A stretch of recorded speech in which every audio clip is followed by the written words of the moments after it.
சரிடா, நான் அப்புறம் கால் பண்றேன். என்ன நந்தினி, என்ன ஆப்பிளா? ஆமா சார், சாப்பிடுங்க. ஹே, பசிக்குதுன்னு சொன்னா ஆப்பிள் கொண்டு வந்து தர?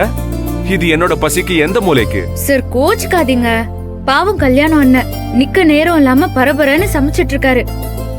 ஆளுங்க அதிகமா இருக்காங்கல்ல, கொஞ்சம் லேட் ஆகுது. இப்போதைக்கு முன் பசிக்கு இத சாப்பிட்டுக்கங்க. 10 நிமிஷத்துல சமையல் முடிஞ்சிரும். நான் வேற போய் கல்யாணம் அண்ணனுக்கு உதவி பண்ணணும். வந்துடுறேன். Hello madam, excuse me. வாங்க வாங்க. இங்க பாரு, சமையல் எல்லாம் கல்யாணம் பார்த்துப்பான், நீ இங்கே இரு. என்ன வேற எதுவும் வேணுமா? ஆமா, ஆப்பிள் சாப்பிடும்போது கம்பெனி வேணும்ல, அதான். இந்தா, நீயும் சாப்பிடு.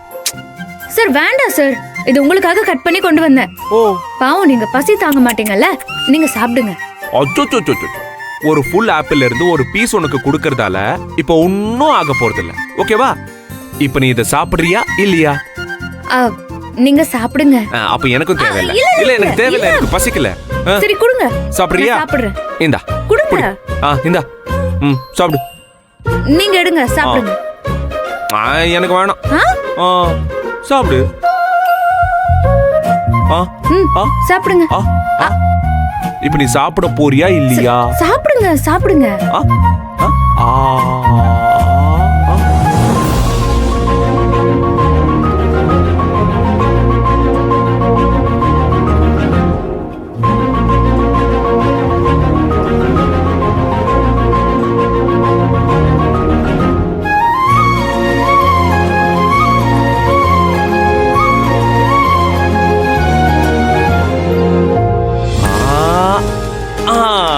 That's the spirit. இப்ப நான் சாப்பிடுறேன், ஓகே?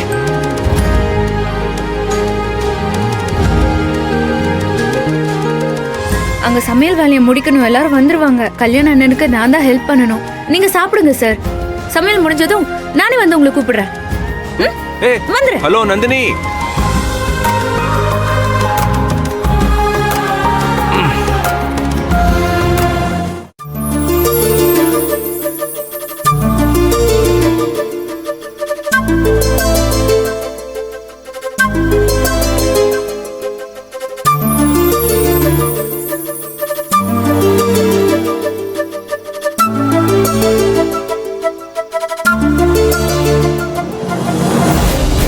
என்னங்க இங்க நின்னுகிட்டு இருக்கீங்க?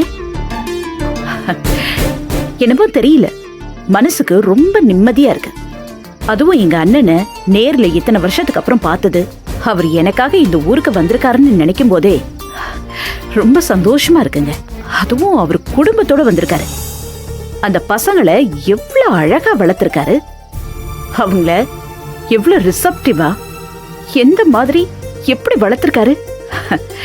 பல வருஷத்துக்கு முன்னாடி என்ன எப்படி வளர்த்தாரோ அதே மாதிரி வளர்த்திருக்காரு. எங்க அண்ணன் எப்பவுமே இப்படிதான். அவரை நினைச்சாலே எனக்கு பெருமையா தான் இருக்கு. நீங்க என்ன சொல்றீங்க? என்ன என்னாச்சு? ஏன் உங்க முகம் ஒரு மாதிரியா இருக்கு? அது ஒண்ணும் இல்ல சுந்தரவல்லி, நம்ம சுரேகா விஷயத்துல இவ்வளவு அவசரம் தேவையா? நீ பாட்டுக்கு அப்படியே டக்கு டக்குன்னு முடிவு எடுத்து அடுத்த போயிட்டே இருக்கியே. கல்யாண விஷயமா சுரேகாவுடைய வாழ்க்கை கொஞ்சம் நிறுத்தி நிதானமா. போதும் போதும், என்ன பேசிட்டு இருக்கீங்க நீங்க? என்னங்க, என் அண்ணன் கிட்ட என்ன குறை கண்டுபிடிச்சீங்க? இல்ல ரஞ்சித் கிட்ட தான் என்ன குறை இருக்கு? நான் அதெல்லாம் சொல்ல வரல சுந்தரவல்லி. ஒரு நல்ல விஷயம் பண்றோம்னா அதை அலசி ஆராய்ச்சி பண்ணி. எந்த ஆராய்ச்சியும் பண்ண வேணாம். ஏன் எங்க அண்ணனை பத்தி உங்களுக்கு தெரியாதா? அவரு எவ்வளவு பெரிய ஆளு. ஏன் என்ன தூக்கி வளர்த்தவர் அவர்தான். என்ன உங்களுக்கு கல்யாணம் பண்ணி வச்சதும் அவர்தான். அவர் மேல ஏன் உங்களுக்கு நம்பிக்கை இல்ல? ஏங்க, இதோட எல்லாத்துக்கும் மேல நம்மளோட அந்தஸ்துல ஒரு படி ஜாஸ்தியா தான் இருக்காங்க. ஏன் இல்லன்னு சொல்ல போறீங்களா? நான் அந்தஸ்தை பத்தி பேசல சுந்தரவல்லி. நமக்கு ரஞ்சித்தை பத்தி முழுசா தெரியாது. அது என்னங்க என்ன தெரியல? இதுக்கு மேல என்ன தெரியணும்? எவ்வளவு அந்தஸ்தோட பெரிய இடத்துல வளர்ந்த பையன், ஆனா ஏதாவது ஒரு கெட்ட பழக்கம் அவன் கிட்ட சொல்லுங்க பாப்போம். இல்லையே, ஒரு டீ டோட்டல் இருங்க அவன். இதுக்கு மேல ஒரு பொண்ணுக்கு ஒரு ஆம்பளை எப்படி கிடைக்க முடியும்? ஏங்க, நான் தெரியாம தான் கேக்குறேன். சுரேகாக்கு இதே மாதிரி நம்ம அந்தஸ்துல முக்கியமா எந்த கெட்ட பழக்கமும் இல்லாத ஒரு மாப்பிளைய தேடி கண்டுபிடிச்சு கொண்டு வர முடியுமா?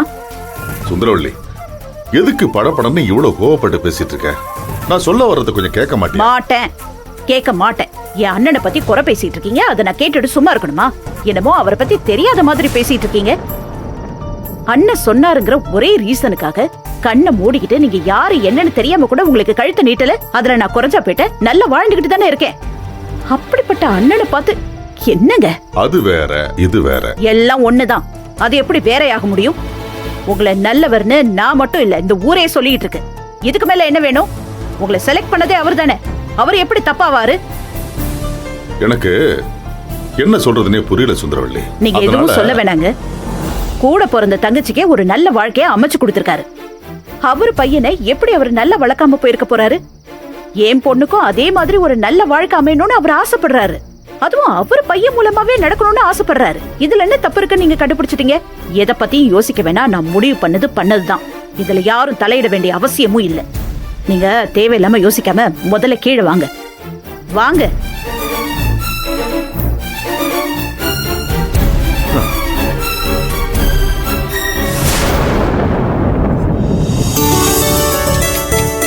அதான் நந்தினி,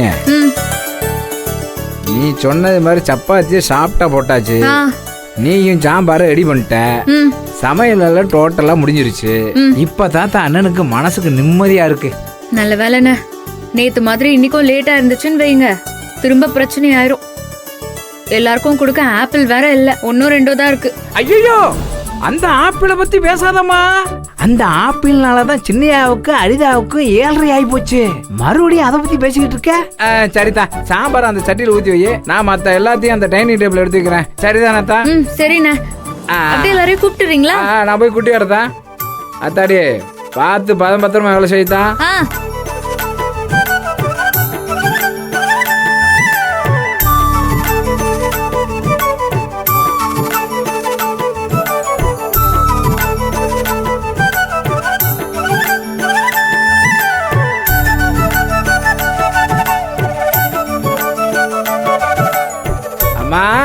மாதவியம்மா, கல்யாணம் அந்த சாப்பாடுலாம் ரெடி ஆயிடுச்சுமா. சாப்பிடுறதுக்காக எல்லாரையும் கூட்டி வரீங்களா? இதோ வரோம் கல்யாணம். சரிம்மா, ஆட்டும் ஆட்டும்.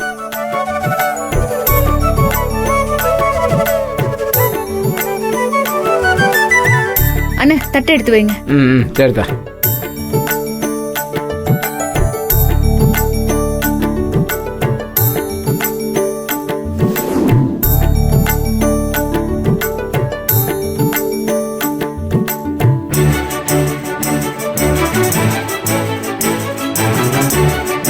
வாங்க. நம்ம வீட்டுல சாப்பாடு மட்டும் டைமுக்கு ஆயிடும்.